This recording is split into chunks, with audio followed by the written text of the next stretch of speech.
Welcome back to the Atheist Christian Book Club for part 2. We're going to be continuing our study, our discussion about Cold Case Christianity by J. Warner Wallace in a little bit. I did want to make an announcement. Some of you already know. We will not have another Atheist Christian Book Club on the first Friday next month. We are going to be not meeting here. You get that Friday off, but we will instead be having a special edition of the Atheist Christian Book Club on Monday, November 12th, which is Veterans Day. And our special guest right here in this room is going to be Richard Carrier, well-known atheist, mythicist. Richard Carrier's PhD in ancient history. He is author of a number of books. The book we're going to be looking at is his book, Why I'm Not a Christian. Not Bertrand Russell's book by the same title. Make sure you get the right one. Right. It's the he's also a mythicist. We've already talked about that with David Fitzgerald. Remember that book where we talked about mythicism and the idea that Jesus never existed at all. But he is well known in that category.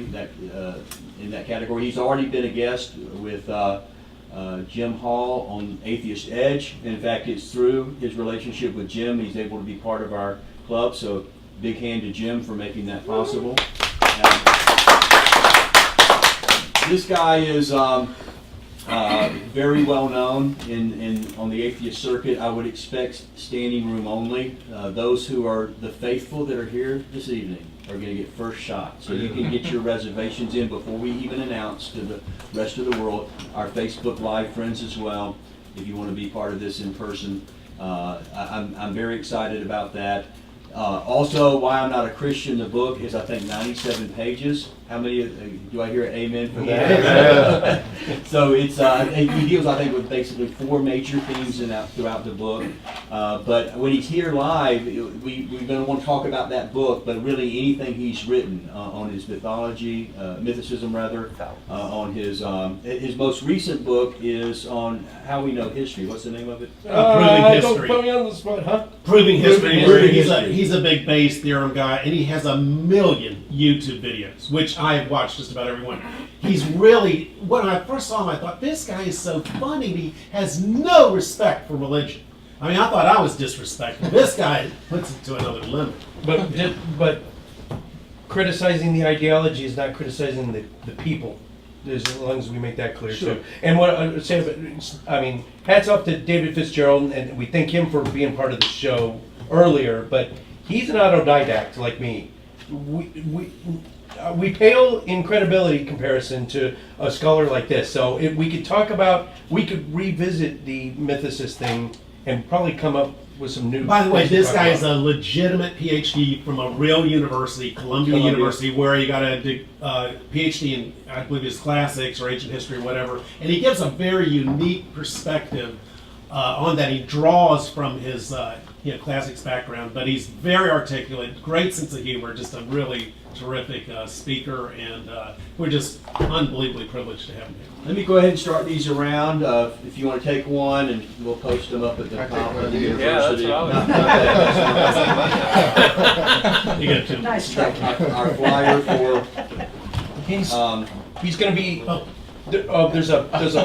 he's going to be meeting at a pub in downtown Fort Worth the night following, the Tuesday night. I can get that out to you all, but that's already got like 50 or 60 people. That's how big. I mean, this place is going to fill up on Monday night. Is that just for Fox? Huh? No, it's not a BBC here. It's at one of his It's locations. spell major shape. coup for you to get this. You know, it's huge. Yeah, Huge. this is awesome. Almost as big as Ken Daniels. Oh, yeah, what do you think? We're not going to forget the little people, Ken. Well, the thing is, I think I'm going to feel in his presence a little bit like you might have felt with what's his name, Tim McGrew. No, not Tim McGrew. Francis Collins, because on the question of evolution, most people in here most Christians in here probably didn't see eye to eye with him, even though he was a Christian. So I don't see eye to eye with Richard on mythicism, but I know he knows his stuff. I know he's very, very well versed, and he can argue anybody out anything probably. And I know he's butted heads with Bart Ehrman. They really. Well, he mocked Bart Ehrman, and you never mock. Yeah. Oh, holy one. So, I mean, it's going to be interesting because I'll feel outclassed and, hard to challenge him. I think that's maybe something that both sides of us have, both the atheists and Christians here as part of the club have either learned or maybe we've known but we appreciate more, that you cannot agree with somebody on some big issues and still learn from them on other issues. And I think that's one of the things that kind of surprises me, to keep remembering that and seeing more examples of it. So I want to do this before we jump right back into our discussion. Again, we're looking at Cold Case Christianity by J. Warner Wallace. And I've got another video. This is part 2. Make sure I'm at the right one before I press go on that. And this is Brady Blevins, who's also a technical guy doing producing for us tonight, Facebook Live. And so Brady interviewed J. Warner Wallace, and this is part 2 of that interview.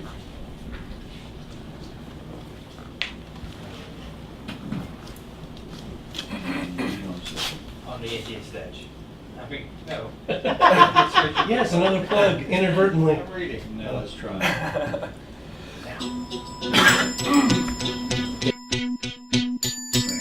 Well, and I think that brings up a really great question that our co-founder Bill had, kind of really on that same lines, because he said this. He said, "You mentioned Happiest as a reliable witness in the chain of custody, but can we really count him to be reliable given some of the off-the-wall stuff he said, like his claim that Judas was so swollen in the flesh that he could not pass where a wagon could easily pass?"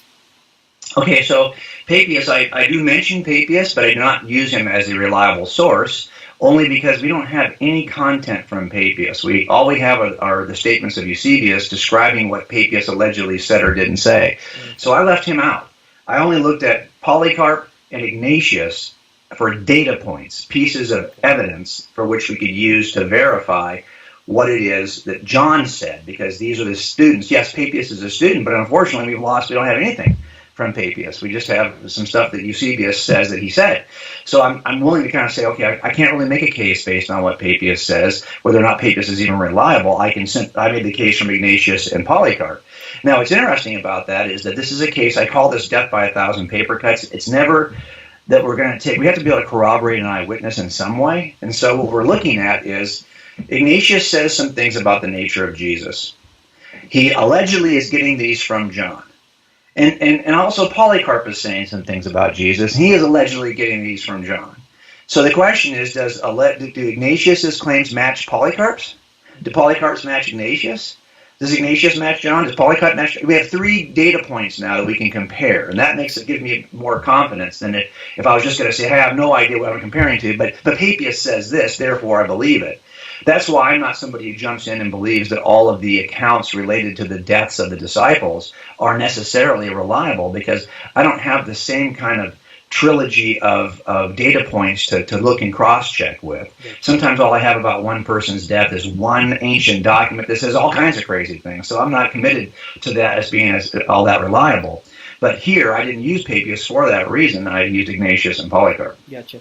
Ken asked this question. He said, you appropriately use forensic tools based on common experience. Okay. For example, that conspiracy theories are rarely tenable, let's say 99% of the time, yet common experience also tells us that people who die stay dead 99.99999% of the time. Shouldn't we then have the humility to question our confidence in the less than 100% certain arguments we use to build a case for such an unlikely conclusion? Okay, so a couple things. Every case we build, we never use percentages. We never allow jurors to talk in percentages. They'll ask us sometimes, well, what percentage do I need to be at to be beyond a reasonable doubt? Like, is that like 75% sure? Well, first of all, how in the world would we calculate that percentage? Yeah, we could say it's 99% of the time, or 99.9999% of the time. We could say that, but how exactly are we arriving at that percentage point? I mean, in some communities, people would say, well, actually, and I wouldn't agree with this, I'm just saying, some people would say, hey, I think miraculous stuff happens 60% of the time. So is that really? I mean, so how are we going to, because your experience tells you this, and my experience says something different. That's why we stay away from percentages. In the end, we're trying to eliminate things that are simply possible and try to focus on those things that are reasonable. Now, look, if you, up front, you've said that I could never accept any supernatural or extranatural cause as reasonable, okay, then you're not going to accept this explanation. No problem. That's why we do such basically a diligent job of selecting juries. We want to make sure that we don't have somebody who says, hey, I could never be persuaded that this guy is your suspect. He looks just like me. Or I could never be persuaded that he isn't the suspect because he looks like somebody who would kill somebody. We want those people off our jury because we need people who are not so fixed in their position that they aren't even open to the reasonable explanation offered by any other side. This is true for defense attorneys and for prosecutors. So in the end, if we're somebody who says, hey, I have to be at 100% certainty, or I think up front that the supernatural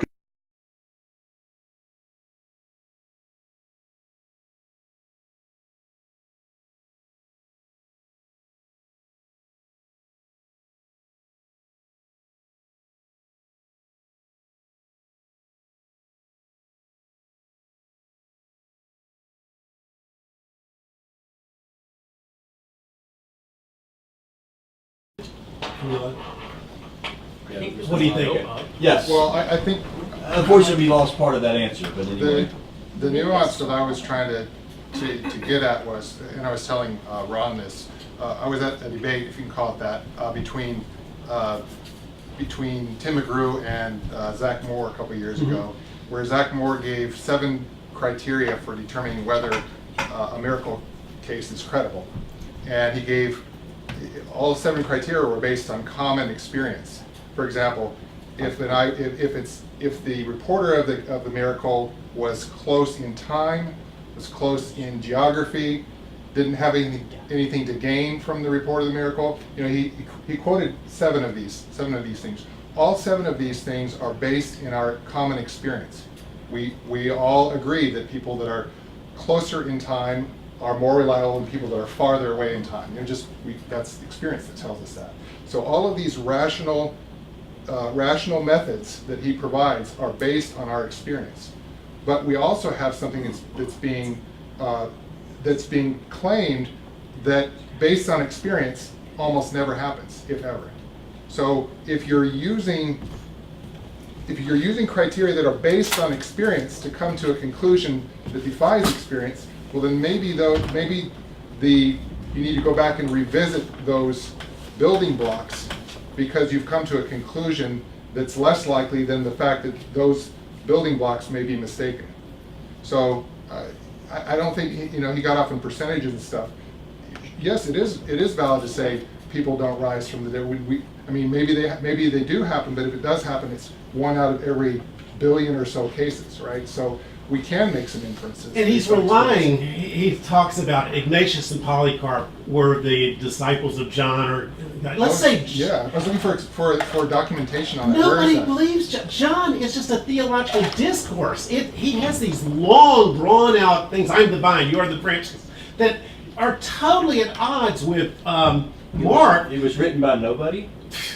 That Mark has short aphorisms. It's totally different. And John has him say the I am statements. I am the bread of life. I am the, why? Mark didn't include that? So we don't take John seriously. And the other thing is serious scholars. Higher scholars. Yes. Craig Evans doesn't believe that John is historical. Yeah, so no true Scotsman. Well, no, he just mentioned Craig Evans, who's like his fundamental, He's not fundamental. He's a serious evangelical scholar. He debated Bar Ehrman and took the Christian side. Anyway, he has the cleansing of the temple at the beginning of Jesus' ministry. First of all, he has a Jesus ministry lasting 3 years. The Synoptics have it lasting 1. The Synoptics have the cleansing of the temple at the end. 1 year. Wouldn't you get 1 year from the I start? don't know anybody who says that. Well, Bill says it. All right, well, here's I don't know something. any reputable atheists that says that. Well, we're going to ask Richard Carrier, and maybe he'll... Hey, yeah, let's ask him that. That'd be But anyway, this is what's not disputed. You can read it in your little Bibles. John has the cleansing at the beginning. I have a big Bible. Okay. The Synoptics have it at the end. That's like blowing up the White House twice. And that's what the Christian apologetic is, that the cleansing of the temple occurred twice. That's just nuts. It How do you occurred know? only once. How do you Because know? he got arrested for doing How do you that. know he didn't do it twice? That's just the scholarly consensus. There are some scholars who have suggested that, but they weren't there either. I got one more thing and I'll be quiet. Yeah. The author said something about 40 days Jesus was post-resurrection, right? Now, correct me if I'm wrong, some of you scholars didn't know this, but isn't there, one of the Gospels has him for only 8 days, yes? Or is it 40 across the board? No, The Luke other- has him 40. Go ahead. The other Gospels give the impression that he left very soon after, but it doesn't say exactly how many days. Acts is the Why only one. why is 8 sticking out of my head? Acts is Just the only forget one it. that says 40 days. Circumcision Yeah. stuff. Just forget that. All right. Let's, Circumcision. 8 days you get your circumcision. do we want to try to get that third? Yeah, why not? Let me see if I can get on the right one this time and make sure we're set. While you're doing that, can I read a comment from Oh, I'm Conrad? sorry. Yeah. Yes, we do have some. Conrad joined online. He said, if we want to know sorry, let me start over. If we want to know if something very unusual happened, we can't start by assuming nothing unusual ever happens. The logic is broken. Yeah. That's James' point. And did you say we had somebody watching from England? We do. And was there a question involved? No, he just said hello from England. Well, great, great. Hello. There we go. Well, no, that's simple. If the presupposition is that miracles are impossible, Well, that precludes all discussion. it was interesting, he said on the jury, you wouldn't select a jury member who was closed to all possibilities. But if somebody came forward in the jury saying, well, I think murder weapons can just spontaneously rise up and kill people, just lift off the counter and a knife just thrust itself into. Fitzgerald did. Yeah, he would be summarily dismissed because we don't allow for that as even a possibility.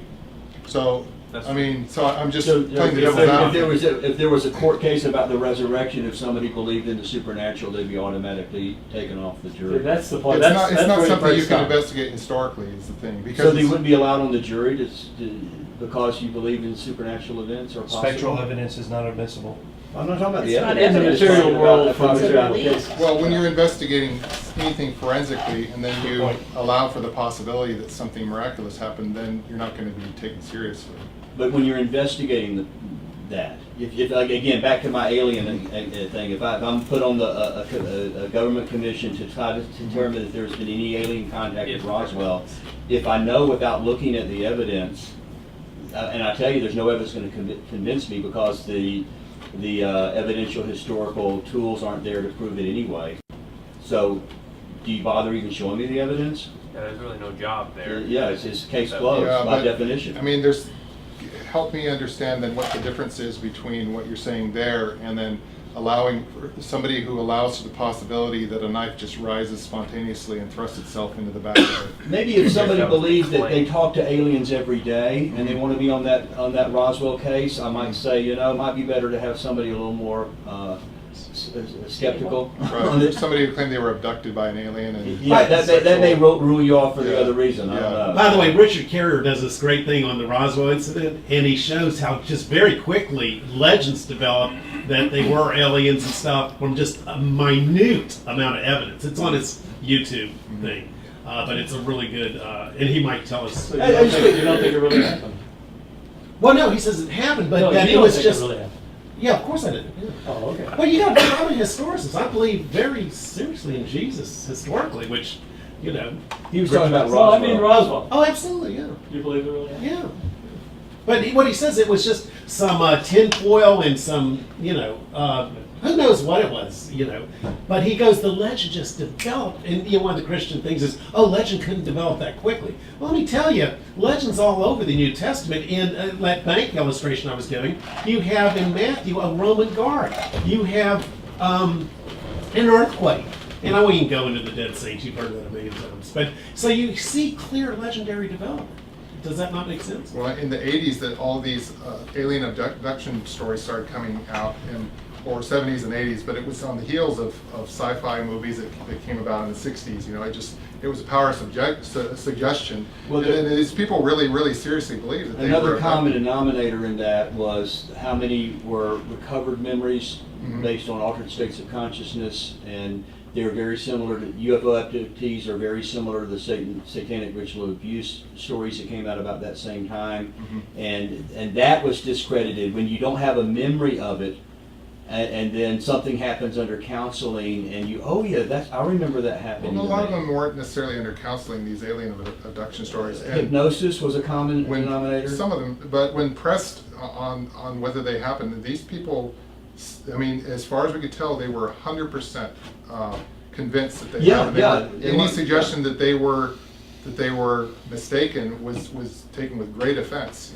Yes. Very vehemently, insisted that these things were real and they really happened, even when there was no, techniques. The memories were implanted, but they were very powerful and very real to them. So yes, and again, when you're in I did some studies and writings on this back when it was happening. When you're in an altered state of consciousness, it's really, even proponents of therapeutic hypnosis there's no theory of why it happens. But what the common consensus is that it's very easy to believe something in an altered state that's not true. And these ideas can be planted. Somebody tells you something. I tell you you're a dog, you believe me. In your right mind, you look at the evidence and you don't believe me. But those implanted memories were very, very real to the person. Do you think they couldn't have happened without being in an altered state? Well, no, but that was a very common denominator that you see across many, not all, but many of the stories. Is that that person recovered the memory just like the satanic ritual abuse victim recovered the memory. So all this, people were arrested. The father killed all these babies in the basement of a church building and sacrificed people, and they went back and arrested, and then they went back and found there was no basement, never has been a basement of that church building, things like that. Anyway. Human psychology is very interesting. It is.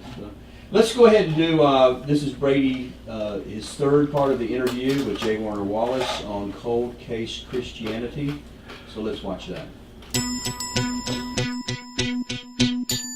I'm Brady Blevins, and you're watching right now the Atheist Christian Book Club, our interview with this month's author of Cold Case Christianity, J. Warner Wallace. We got one more question for you here from Ken. He said your pre-70 dating of the Gospels is based primarily on the lack of mention of certain key events like the destruction of Jerusalem or the death of Paul. Can we not use the same reasoning you employ for dating Acts early to argue that Mark knew nothing of Jesus' resurrection appearances to his disciples, since Mark doesn't make any mention of them in his gospel, apart from the spurious ending of chapter 16? Well, it's kind of related to the question we just asked. The question is, the broader question is, why is something either included or missing? I do agree that Mark is the earliest gospel. And it's no surprise that it's also the shortest gospel. The question then becomes, well, why would Mark's gospel be shorter than the rest? Well, it also, if you look at it, has the most kind of emotion words in it and the most kind of action words in it. So there's something about Mark that reflects a sense of action and urgency. Even skeptical scholars will kind of at least admit that. Now, I think you might also, though, since it's first, and it's a sense of urgency and action and emotion, and it's charged in a way that the other Gospels aren't charged. It seems like it's the Gospel that says, hey, it's a do this Gospel. And I see this all the time and when crimes occur, that the closer to the actual crime, the narrative of the crime is always more urgent. We give a broadcast. We broadcast a quick first broadcast is just to get the data out to people. Why? Because we think we might catch these bad guys. So right away, the first account on the radio is going to be, I have a murder here. Last seen two white male suspects wearing a red jacket running eastbound on Hawthorne. Okay, fine. So now we've got a rough location, what the crime is, got a rough description of the suspects and their last direction of travel. There's a lot more that officer could have said, but he's only saying enough to get officers who are in the area to be active in looking for the suspect. Now, as time goes by, the final report of this is going to be as in-depth as possible because they've already been caught. I think it's clear from Scripture that the authors of Scripture believed, for whatever reason, that Jesus would return very soon, within their lifetimes, perhaps. And so a lot of what's left out of the earliest accounts, Mark's account particularly, it's a crime broadcast. It's like, hey, we need to act now. Jesus is coming back. You guys need to know the data. And so it's a very brief, very charged for action, very emotionally charged gospel. I think that's another way to read that gospel that is every bit as fair. As we get into Matthew or into Luke, we get much more detailed accounts, because now you've got Luke traveling with Paul. The ascension's already occurred, and we're much further along in the timeline than I think we were with Mark. I think there's a sense of urgency in Mark's gospel. And think about it, this is written early, and there's a sense of urgency. The eyewitnesses to the resurrection are still available to the first hearers, to the first writers of these gospels. Those eyewitnesses are still alive. And so there's a sense in which, as we move further and further away from the actual resurrection, that the accounts become more detailed, that it can be explained in a number of ways. If you think it can be explained by just late editions, of course it could. Of course, but is that the most reasonable way to explain it? And that's where I think we would disagree. Ken asked another question. He said, you appeal to the authority of the most critical Bible scholars in establishing Habermas and Lycona's minimal facts, yet you also take several positions not held by most mainstream biblical scholars. For example, the dating of the New Testament that has concluded that Mark was written in the late 60s, Matthew in the 80s, Luke in the 90s, John early in the 2nd century. Why appeal to the majority opinion of mainstream scholars to support the resurrection while rejecting mainstream scholarly opinion on these other matters? Okay, so maybe there's a misunderstanding about how I'm using Habermas and Lycona. So Gary Habermas and Mike Lycona are friends, but I would say we probably disagree on far more than we actually agree on. And I'll be honest, I love Gary's work, and looking at the minimal facts. That's really a Gary Habermas work. And I'm using a book. I talk about it in a book that he wrote with Mike Lycona called The Resurrection of Jesus. But I will tell you that I don't think that that's necessarily a persuasive argument for the resurrection, to appeal to the minimal facts that scholars reference, even skeptical scholars reference when talking about the resurrection. I just wanted to give that list because I was setting up what I would have said as a skeptic. So when I first looked at this, I knew that we had to take a list of evidences in the room and then a list of possible explanations and figure out which of these possible explanations makes the most sense, is the most reasonable in light of the evidences. Now, Gary and Mike might say there are 15 or so, or 13, I forget how many they list, that are the minimal facts that they would use as evidence. As a skeptic, I rejected all of those except for 4. There were only 4 that I would have said, looking at that list. So, yeah, Gary can just kind of anecdotally tell us what scholarship thinks about these different data points. I didn't care what scholarship thought about the data points, and I still don't care what scholarship thinks about the data points. What I care is, what are the data points? And I'm going to make my own inference. Sorry.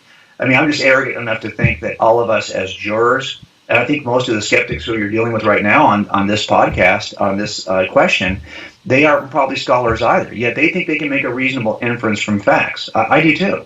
I think we do this all the time in juries. We tell people who are just post office deliverers, they're just like you and me. We're just people who are regular folks, engineers and teachers, and just people who have no expertise in this area.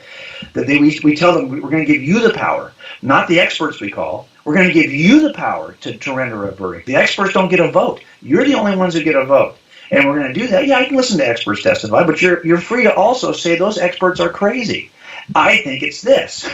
So I think the same is true for us. I have no problem with experts who might gather data, but I get to decide if I want to use that data, if I think that data is reasonable. So they've gathered 13, 14, 15, I forget what they actually gathered in their book on minimal facts, but I reject all of those but 4.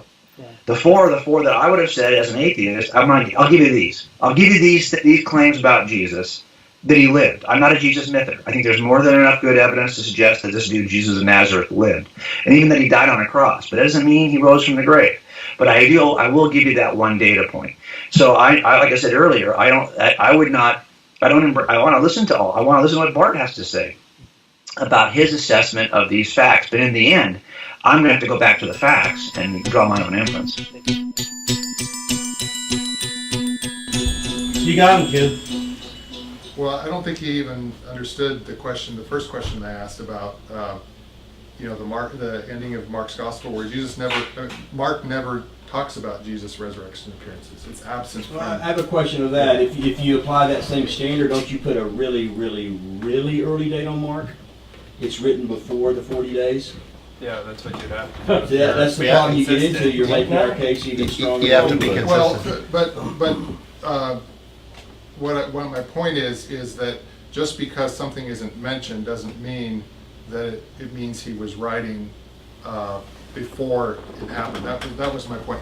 He's using the fact that the Jerusalem destruction of Jerusalem wasn't mentioned by Acts or by any of the Gospels as a past event to say that they were written before the destruction of the temple.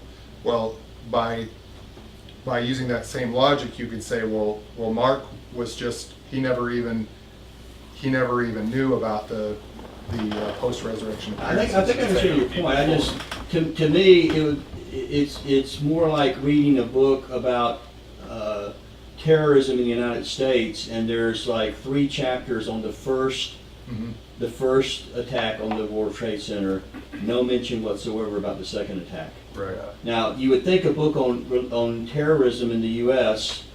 that you have all this talk about the first attack, that I would suspect, without seeing the date of publication, I'm going to assume it was written before 9/11, 2001. But Mark being the most early and unvarnished, bare bones, immediate crime scene gospel, shouldn't he be the first to talk about those post-resurrection appearances? Well, why did he write that? Why did he write that manuscript? What was it? I mean, if we're going to conjecture. It was maybe for an audience that already If knew it was that, Mark, and he was just pointing out, he was just citing all the things that led up to it, and he purposely left it out because everyone already knows that. Maybe, I don't know. if it was Mark and he really was like a right-hand man or like a secretary to Peter, how many times did they sit around a campfire and Peter told him stuff that happened and Mark wasn't even there? And he's just compiling this stuff. I mean, we just don't know. We're only looking at content, facts described in the Gospels, the first Gospel. There's other ways. Consensus is a bit. He keeps saying experts. Consensus is different than experts. It's expert consensus. You got both. Wait, just real quick. Sorry. But we're just looking at the content, the facts, or like the alleged facts in each of the Gospels, right? But there's other ways to date manuscripts. Yes. Handwriting analysis, word usage, Right. regional You're dating that diction, manuscript, though, geography. not the original autograph. Yeah. So we acknowledge we don't have the autographs. The earliest New Testament document we have is going to be early 2nd century. Yeah. The John Ryland P52 fragment. Yeah, and that's So- about that big. It's But I will say Credit this, cards, that one one find verse. rewrote all the liberal history, because virtually all the liberals were saying the high, it wasn't the unvarnished High Mark, racism. the high Christology of John shows it had to be a 3rd or 4th century work. And when they found the P52, John Ryland fragment, they had to burn all those books and start over. But see, happens all the we time in science. admit I know, it was I know. first That's what I'm century, saying. that John was written in the 90s or early 100s. We thought Homo This sapiens guy- were only 60,000 years old, 60 to 100, and just one recent, the last couple of years in Ethiopia. Was it Ethiopia? Lucy? No, Morocco. No, this was just a couple years ago that we found another specimen, and now it's pushed back to 300,000. But let's just say we had not found the John Ryland fragment. Lucy was an Australopithecine. That was 3 million years ago. But James, Every Homo Atheist sapiens. book club we'd be hearing about, everybody knows that John was written in the 3rd or 4th century. That's right, that's right. And then that at least they find that document, and at least it shut that mouth. So all I'm saying is that it doesn't prove. I can see the logic. The theology is it's an irony, because the Greek is the simplest in the entire New Testament. The theology is the most high and evolved of all. So you're thinking it has to be written, and it's answering some of the debates and questions of the 3rd and 4th century. So you have all this circumstantial evidence that tells you it has to be late. You find John Ryland fragment, and you know it was already in heavy circulation, way away from where it was written by early 2nd century. But we could speculate all day long. I mean, what if the original Mark autograph had a longer ending and it was lost so early that it never got Bingo. never got copied? Bingo. We just don't know. What if there That's were it, the my Acts, point, what if conjecture. What if Acts had a longer ending that got lost as well? I brought Sure. that up to, Yeah. to Bill. I said the best argument you can have is that, I think, the best argument is to conjecture that there was a longer ending that had Paul dying, that had the destruction of Jerusalem, and we somehow not only lost it, but none of the church fathers refer to it either. So Right, it has just been like lost Mark- very early. Just like Mark 16. Yeah, I would like to Let's say kind of go. circular. I would And we argue can the simplest. find that Mark 16, the ending, like we can actually look and find the origin. So I don't think that that's Yeah. necessarily the best counter. Well, but the current Mark 16 one is universally acknowledged to be spurious. That's my point. Yeah. Right. So maybe Well, I I just won't argue misunderstood your point.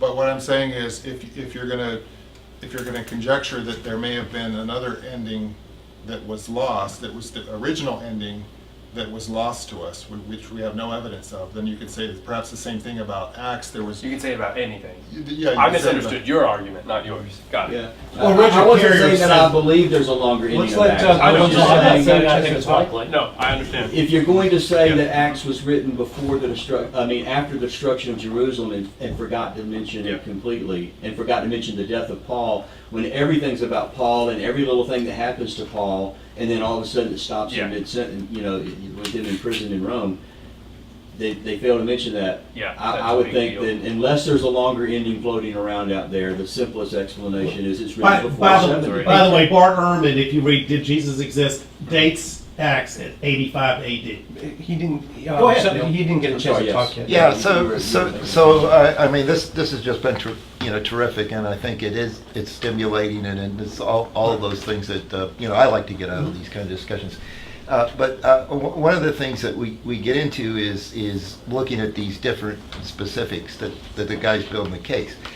But I think at some point we have to come back to the fact that what he's really doing is he's building a case for a judgment, okay, and a judgment of understanding. It's not necessarily because there's, remember, a difference between knowledge and understanding, okay?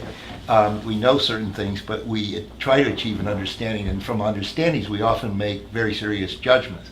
So I think it's great, it's a novel approach to come up with a way of introducing a methodology to look at different things, to evaluate. Just a second.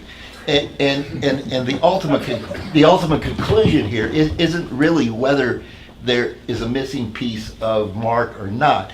The ultimate conclusion for us as people in the jury box is to take all of these particular elements that he's trying to bring to your judgment and reach a reasonable conclusion, again, as he lays out according to a certain standard of judgment. Now, the other thing that I'd mention to you is you have to remember also that there are three kinds of truth, okay? That there is the truth of fact and observation, which is, again, a lot of what we look at when we're trying to look at things in Scripture or philology and those things.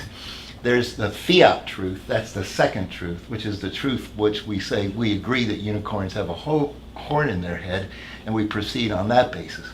And the third truth is a transcendent truth, which is the truth of understanding, which is the aha truth that says, okay, I get it now, I see what this structure in this context is all about.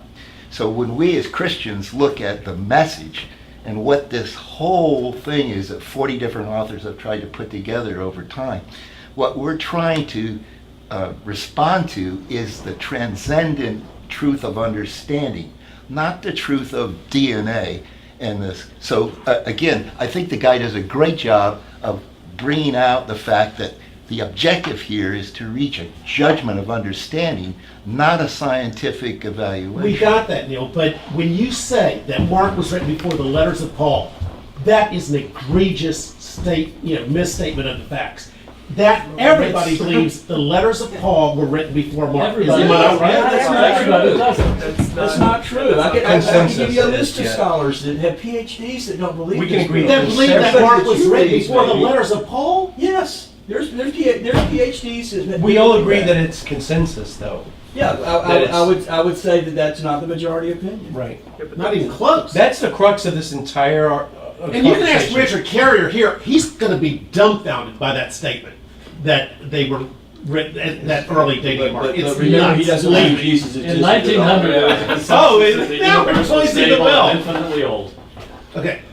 That's the crux of this whole thing. If just one book in that Bible, in that New Testament, is first-hand eyewitness account, everything us non-believers in this room are saying is That's what we just need to have a complete debate over. bunk. I think it would be good if a Christian here who's well versed in this could restate Wallace's case of that the eyewitnesses were authors of the New Testament of the Gospels. Anybody want to go for it? And then we can respond. I think it would be a Go good ahead, back guys. and forth. I mean, I think that's what his book is doing, isn't Yeah. it? I mean, Well, I mean, That's let me give First of all, he me. tries to get it old, Right. you know, because if Right. it's written in the second or third century, Right. or even late first century, then it's highly unlikely you have an eyewitness. It'd have to be 100 years old or Right, something. right.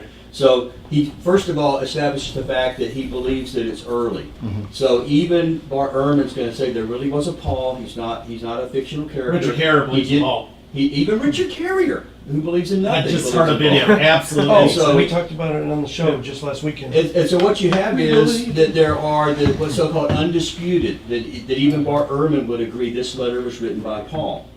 So you have Ephesians, you have Galatians, you have, James, another egregious error. He says when Paul was talking to Timothy, when he wrote about Timothy, most scholars that the broad consensus is Timothy was not written by Paul.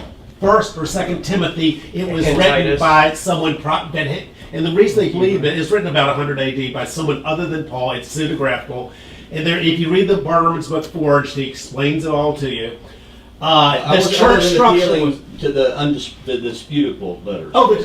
Excuse I me, was the talking about undisputable. The undisputable. Go ahead. And so we have a case in point that you have Paul talking about meeting with the brother of Jesus and with Peter. Oh, absolutely. And that this is, that he Galatians already 1:18. earlier Yes. received this idea that Christ died for our sins, was buried, and rose again. That this was already in circulation while Paul is still a Jew, still not a believer.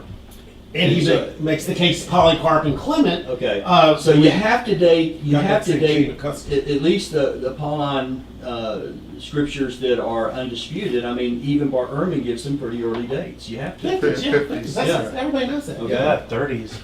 No. Not 30s. Within 5 years of the death. Well, he right? talks about something that happened a within creed, that time, yeah. but not that it was actually written. He Oh, inherited okay. a tradition. First First Corinthians What's consensus? 15:3. What is consensus? 50s? Even Bart Is that Ehrman. consensus? Yes, Well, yes. I mean, Galatians, he talks about 14 years in Arabia, so we know it had to be at least Oh, shoot. 14 First years. Thessalonians was probably the first letter written by Paul. Galatians, maybe there's a little dispute, but that's just Which, I'm sorry, J. Warner Wallace mentions that Paul quotes Luke, and so Luke's the third gospel, so that means immediately Matthew and Mark have to be earlier than the How- dating of Yeah, Paul's. that's I just Let's wanted talk to- about that for just a second. He Opinion. makes this case. No, he makes this case that Paul, which is undisputed, early 50s. Okay. Paul quotes Luke. Paul quotes Luke, and he quotes the Old Does he? Testament. Yes. Yeah. Luke and the Old Testament. Paul quotes Yeah, that was something the in big Luke. point he made in the book. Well, how Okay, do so you, let me We'll just- ask let me just- Richard about that. Now, Show me that. a workaround. Like a huge deal. If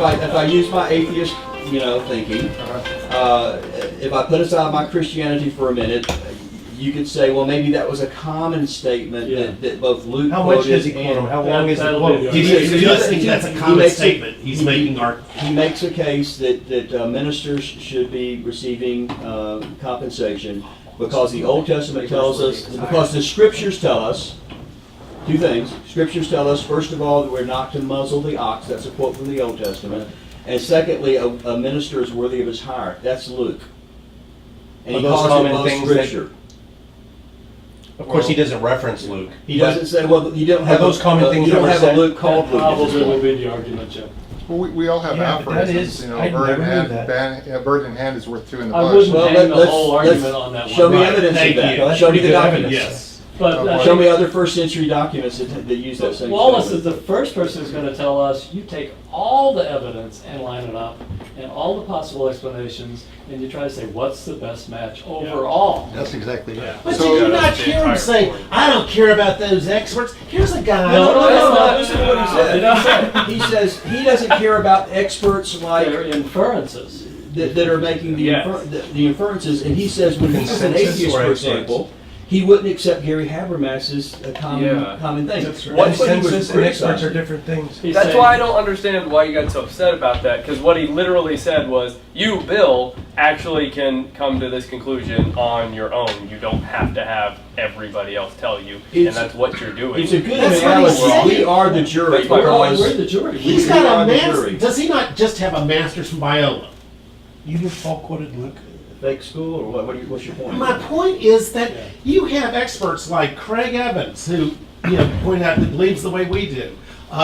These guys these are real scholars. Houston Baptist University. So then, hold on. Houston Baptist University. Yeah. So then, if I give you one scholar that believes what I believe, then you're just going to believe him. Or how about this? You're gonna, Just like, because you follow don't have a him? doctorate, you can't make the decision if this is true or not? I mean, That's his point. That's all he's That's saying. his point. He is in no way qualified to address these. But you are. No, I'm not either. Well, then why I say rely that? on. He said I don't you trust. both are. Lean on my own understanding. I This lean is- on. Bill, That you only here's what believe- his point was. When they call a jury, I don't think you got it. both sides are going to call in experts. Right. The experts are always going to contradict each other. Okay? The defense experts are always going to contradict the prosecution experts. Yeah. But the way our system is set up, the person in the jury who's not the expert Right. is supposed to listen to both, and between the two experts, make a decision. Listen And to that's the Irma way- and listen to Messer. You listen to both. They say, what are the facts? How, I want to know, how does Ehrman come to this conclusion? I Do you want to know feel how. you're qualified to make this decision? I can read Irma. We already I can read are. Messer. Yeah, Whether that's we're really- qualified or that's not, Bill, literally we're the all, whole thing we're all about walking this out of this group. room having made a decision. I thought that example was apropos, or doesn't serve its purpose, because Metzger certainly, it belongs to the mainstream in terms of dating the Gospels and Luke and so forth. Well, in the Misquoting Jesus book, though, they were on opposite sides of that completely. And I Right, was but only in terms of talking the question that was raised, in terms of the dating of the Gospels, Metzger would have been right along with Ehrman, as would just about every other. But that wasn't his So what would mainstream Wallace say to scholar. that question? He would say, So, I I mean, look at the facts. so, But I'm saying he's not qualified to interpret the Says facts. who? I want to push back on it. We're all in here interpreting those facts. Yeah. Bill. I want to push back on that If we're statement. not, what's the point of all this? Yeah, that's Why are we what here? this is. I just wanted to push back on something that James said. You know, now you put on Ehrman's hat or you put on an atheist hat. But I think what Bill is trying to point out, and I wouldn't go as far as Bill perhaps and say nobody believes this or nobody. The fact is that most Christian evangelical scholars would put the Gospels after Letters. Paul. Yeah. I mean, it's not an atheist or an Ehrman thing. It's not even a liberal Christian thing. This is a standard evangelical seminary. Just like thing. when he mentions Ignatius and Clement and all these church fathers, if you read the book, he goes, oh, but and he goes into the exhaustive detail. They included all these books like Galatians, Ephesians, stuff. But you notice he doesn't include 2 Peter. Because even back then they knew 2 Peter was a forgery and was not written by Peter. Right. And that's just, I mean, but almost everybody to be believes fair- 2 Peter was not To written be by fair, Peter. an evangelical institution would say that 2 Peter. Well, of was course written they'd by say, they signed a little statement But- saying they gotta believe right. everything. No, but the this Bible's hope, written. you just Yeah. said almost everybody. Yeah. He's learning. Yeah. Well, no, the thing with 2 Peter, it's almost universal that the person that wrote 1 Peter did not write 2 Peter. That's just because of their writing styles. They just don't make The two instances where Paul might have quoted Luke, first one is in Timothy, so that we know that's not genuine. Right, That's right. one of He brings that up. All right, so but the second one is Luke 10:7. So that old one is the ox and the muzzle and the ox one. So this one is laborer worthy of the wages, what Brady was saying, right? And that could have been aphorism, but I'd like to see some documents on it. Yeah, so all. You're so skeptical. But here's the part that gets me thinking, because he didn't just say, that could just be some old fancy quote that, Yeah, that's some what he old said, saying. yeah. The laborer is worthy of his wages. Okay, that could be anything. But it's prefaced with, the scripture says, what the heck? Yeah. The scripture says, it's almost as if he did know about. We don't know of any scripture that says that besides Luke. Yeah. That's kind of the argument. But you know, Caesar wrote the Gallic Wars, and the Civil Wars, they say, probably were penned by somebody who may have talked to him. But we still accept what happened in the Civil War. Yeah, you know why? And Richard Carey addresses, he has a whole video on that. He says the reason we believe in Caesar crossed the Rubicon is because it explains all of history wouldn't have happened if he hadn't done that. Plus, there's hostile witnesses. Plus, Caesar wrote in his own words. With Jesus, we have none of that. We have none of his own writings. We have no hostile witnesses. We have Let none me of say the this, last guys. one. It's 9:06, and so we're really up against we're actually over our limit a little bit, but we've got another. Do you guys want to do the last interview? You want to do that? Well, Okay. It's Are you ready Friday. for that? More meat. Sure. Okay. For me. I think it's 8 or 9 minutes. from the skeptic Ken. If you're just joining us, you're watching the Atheist Christian Book Club's interview of this month's author.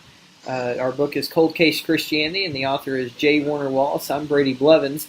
And let's just jump into this next question here. This is also from Ken. He says, regarding many of the undesigned coincidences you cite, could any of them be explained if the authors of later Gospels had access to earlier Gospels or to shared sources?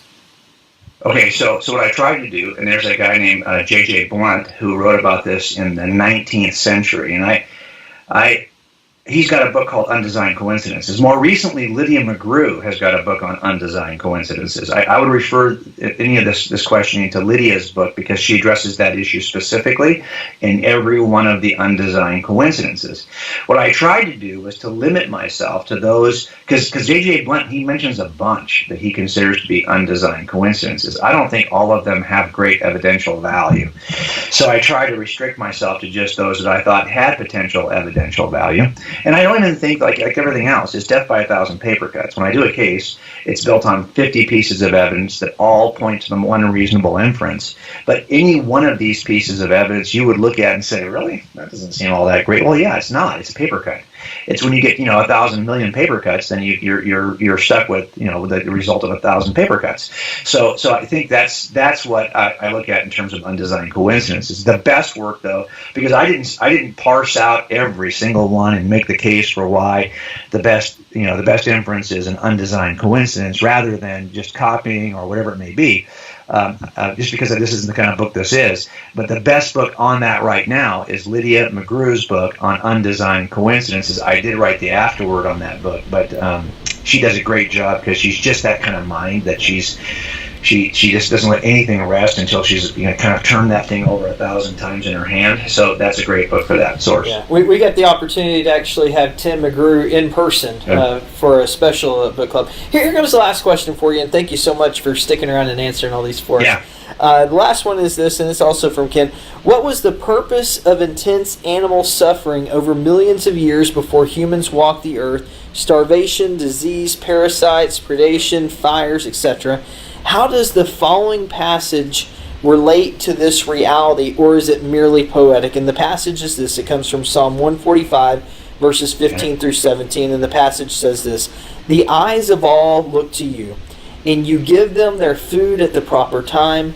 You open your hand and satisfy the desires of every living thing. The Lord is righteous in all his ways and loving toward all he has made. Well, so we're going to end on this question. Okay, good. So I don't think, address this question at all in Cold Case Christianity, but I did address it in an entire chapter in God's Crime Scene, which is the book that makes a case for God's existence from 8 attributes of the universe, one of which is the existence of evil and suffering. And does this point away from God? Is it a piece of exculpating evidence, or is it an inculpating piece of evidence that actually can be used and should be used in the case for God's existence? So the real question is broader than this, right? It's that, number one, how could there be an all-loving, all-powerful God that allows this much death and destruction over the course of history? Is that something that would exclude God as a potential cause, given the amount of, because how can you be all-loving and allow this? I mean, if you don't care to stop it, you can't call yourself all-loving, and if you can't stop it, then you can't call yourself all-powerful. So either you're not all-powerful, or you're not all-loving, or you just don't exist. So I think that's a worthy, and it's unfortunately the answer is rather long. And in the chapter, I talk about 7 reasons why I think an all-loving, all-powerful God would allow any act of evil to occur. Because I get this question more often than not from victims' families. when your 10-year-old girl has been murdered brutally, and that family at some point, if they're believers, are going to ask that question. How could there be an all-loving, all-powerful God and allow this to happen to my 10-year-old daughter? And you have to think about that, right? I can tell you that the answers are rather intellectual, and they will not be emotionally satisfying, because nothing really is emotionally satisfying. But in terms of, if I can kind of capture the essence of this objection specifically, this idea that the universe has a history of death and destruction leading up to mankind, why would God ever allow that to happen? Well, there's an assumption here. The first assumption is that the only life that anything in the universe can live is the life that occurs on this side of a grave. Is not a Christian notion or a theistic notion. It's an atheistic notion. According to Christianity, you don't die at 90 or whenever you do die. You just pass from one stage of life to another. If the Christian worldview is true, then your life is not a line segment from birth to death. It's a ray from birth through the point we call death and on into eternity. And all of our suffering, if you think about it, is always measured in the context of what we think our life is. If you suffer for 60 years before you die at 70, I can see why you'd be complaining. On the other hand, if you suffered for 2 years, your first 2 years you were born, by the time you're 10, you've already forgotten about it. You're already over it. Why? Because suffering is always in the context of your what you can think is your life. You're either temporal, but if we're right as Christians, this is eternal. And if you're 1,000 years into eternity, I don't care what the first 60 years look like, it's got to be measured in the context of 1,000 years. And then when it's 1,000,000 years, it's got to be measured in the context of 1,000,000 years. If the Christian worldview is true, I'm not saying right now that it is, but if it is, as a thought experiment, well, then it changes the way we look at evil or suffering or pain. One more thing about that. It kind of sounds like the question is somewhat similar to this idea that if God's going to create us in this position, why would there be so much death and destruction prior to this? Well, remember, death and destruction is an illusion if the Christian worldview is true, because we know that we have a life beyond the grave. That's number one. Number two, if I asked you to bake me just a little muffin for my birthday, put a candle on it. Well, what do you have to do in order to get that muffin? Well, you can say, okay, I'll make it for you. You're going to go to the store and get a mix? No, you can't make it from a mix. I want you to make that muffin for me from scratch. I want a bran muffin with raisins in it. Okay, so how am I going to get that from scratch? It means you're going to have to start with a big patch of ground you can plant some wheat in, because I'm going to need you to grind that wheat to get the wheat. Oh, you need sugar? Oh, I'm going to need you to plant sugar cane and get that sugar. Oh, you need raisins? I need you to plant raisins, make sure they're dead and dried up, plant grapes rather, make sure they're dead and dried up to get raisins. In other words, if I had to get all the ingredients from zero to create this muffin, I'm going to leave a trail of destruction and a huge body of work, an area of destruction, all of which was destroyed just to get this little thing. Well, I just don't know that. I think that we have good reason to believe that in order for God to get us where we are, the universe had to have a history that is used a certain way, the same way we use all that material to make the muffin, just to get the world we live on. Which sounds sad, right? Unless, of course, the Christian worldview is true, and death is not at the end of your 90 years, or if you're whatever, but as actually we are in an eternal state from the moment we're born. Well, that's a little bit different in terms of how you assess this. But I think in God's Crime Scene, what I try to do is give you seven reasons. The same thing happens when you're a parent and you have to do something that your kids perceive as unjust or wrong, and you treat me this way, and you've got good reasons why you know this has to happen in order for the good thing you're trying to achieve with your kids. The problem is your kids don't see those 7 things. I think sometimes we're the same way with God, and that's what I try to do in that one chapter, is give you 7 reasons why God might allow any act of evil. And do I know what that relationship is? Do I know what his primary goal is and his secondary goal? No. Do I know what the relationships between those 7 things are in any one act of evil? No. Do I know, what is his, how to put the balance, the puzzle together so I can, no, I don't know any of those things, but I do think the puzzle pieces are there, and we simply have to, look at those puzzle pieces and realize, yeah, I can see there might be good reasons why God would allow this. Well, Jim, thank you so much for being on with us. Again, this is the Atheist Christian Book Club. I am Brady Blevins, and we have with us here the author of our book, Cold Case Christianity, J. Warner Wallace, and I just want to thank you again for taking the time to answer our questions. We've enjoyed reading your book and considering what you've had for us. Thanks, Brady. I appreciate it. All right, thank you so much, Jim.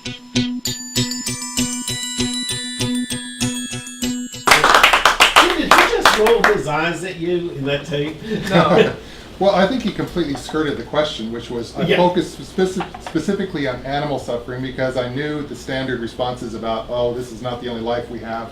He didn't even address animal suffering. I think which he is did disappointing. in his the destruction of the wheat and everything. How we see those destructions Okay. again. I understand where you're coming from because Yeah. your focus is also at the beginning. He was talking about like after, but you're Well, you very can tell he's focused very on pre-fall. he's well rehearsed. His answers are very well rehearsed. When he talked about Mark being a crime scene thing, it didn't have anything to do with the question that I asked specifically, and it was from the book. He's given this 1,000 times.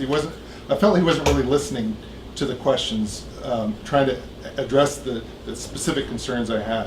So that's just my small complaint. You put a detective on the hot spot. And by the way, when you allow death and disease and suffering before the fall, you have got yourself a theological can of worms. It sounds like he's old Earth, doesn't he? He's Yeah, old he Earth. is. When He's you're old old Earth and you have death and disease, you have dinosaurs dying of cancer and so forth, and weeds and thorns, then you just said death and disease is the normal course of things, and you made the atonement, Jesus' death, As Paul said, meaningless. for as by one man sin entered the world and death through sin, that's a theological statement. He just alienated What death is half Paul the talking about? Christian community. What death was Paul talking about? Half of death the of whole animals? Yeah.